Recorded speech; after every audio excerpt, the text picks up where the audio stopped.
Disney World is my home, but Disneyland in California definitely has a place in my heart. It's the original. Walt walked through it, and there are many different things that you can see at Disneyland that you can't find at Walt Disney World. As I continue to think more and more about our trip to Disneyland next year for the opening of Star Wars Galaxy's Edge, I wanted to make a video all about the biggest differences between Walt Disney World and Disneyland in California. The biggest difference between the two parks right off the bat is the size, and I'm not just talking about the size of the parks themselves, but the entire resort area of Walt Disney World versus the area of Disneyland. It is almost unbelievable to consider the differences in size between Disneyland and Walt Disney World. Disneyland sits on 500 acres in the Los Angeles area. Walt Disney World covers an area of 43, not acres, miles. 43 miles in the Orlando area. So roughly, Disney World is 55 times the size of Disneyland. You could put 55 Disneylands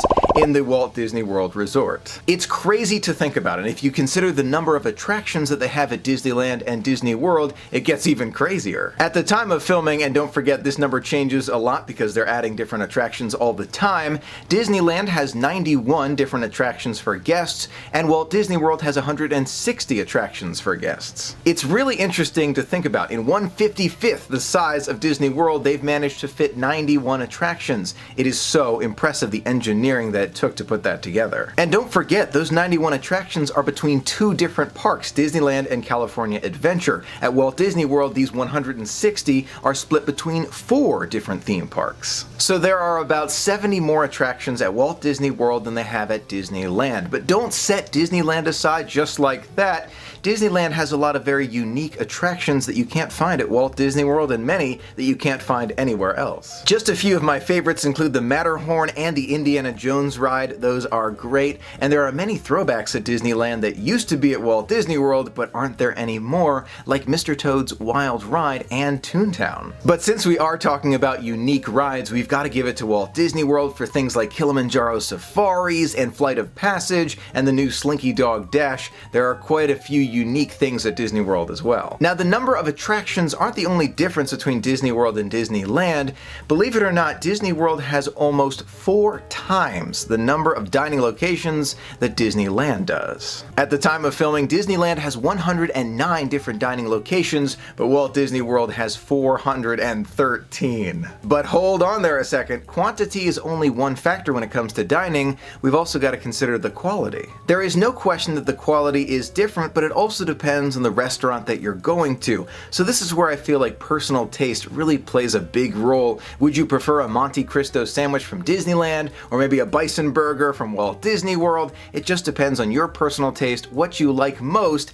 For me, it really comes down to where I'm eating. I've had some amazing food at Walt Disney World and at Disneyland. I don't think I can say if all of Disney World's dining is better than all of Disneyland's dining or vice versa. It really depends on which restaurant you go to. But that being said, the best steak I ever had in my entire life was at the Blue Bayou in Disneyland. No other steak has even come close. I'm hoping to try other ones at Walt Disney World and the Disney Cruise Line, but this one I had at the Blue Bayou was just the best ever. If you can think of any other place at Disney World or Disneyland to try more steak, let me know, or if you have a personal preference between the two different resorts, let me know in the comments below. Now, many of those restaurants around Disneyland and Disney World can be found inside those resorts, which brings us to another very big difference between the two: the number of places to stay. Disneyland has 3 different resorts for guests to enjoy, and I'm looking forward to staying at one of them on our next trip next year. It's going to be great.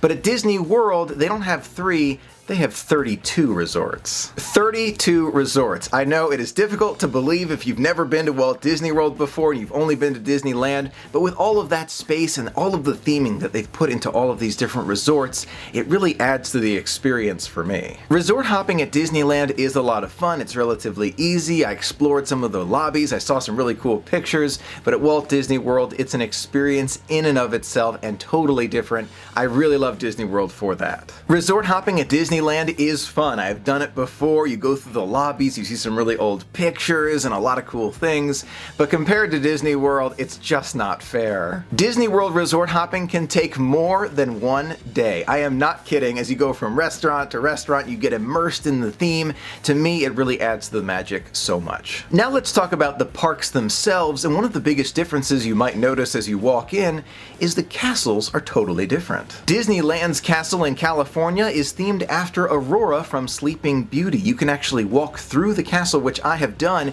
and see images from Sleeping Beauty. It's really cool to see. In Florida, we have Cinderella's castle, and inside you can find a restaurant, Cinderella's Royal Table, and there's even a private suite which you can be invited to. You cannot stay there just by request. You have to be invited to, or maybe win a giveaway to go one day. Maybe that would be really cool to see, but there is a suite inside of that castle. Both of the castles are unique in their own way, and I have a feeling like your preference for which castle you prefer is probably based on which one you're more used to seeing. If you grew up in California or close to it and you would visit the park all the time with your family and you would see Aurora's castle all the time, took lots of pictures in front of it and all that great stuff, if you go to Walt Disney World and you see Cinderella's castle, you might say, oh, that's unique. It's a unique looking castle. And the same would go the other way too. For those of us who have been to Walt Disney World many, many times, you go to Disneyland, you say, oh, that's a very unique castle. I experienced this firsthand when we went to Disneyland a few years ago and I saw the castle and I said, oh, that is unique. I'm not used to seeing a castle just a little bit shorter and a little bit wider, which I thought was a really cool perspective. Something very interesting that happens at Disneyland that doesn't happen that much at Disney World yet, however, it is starting to happen a little bit more,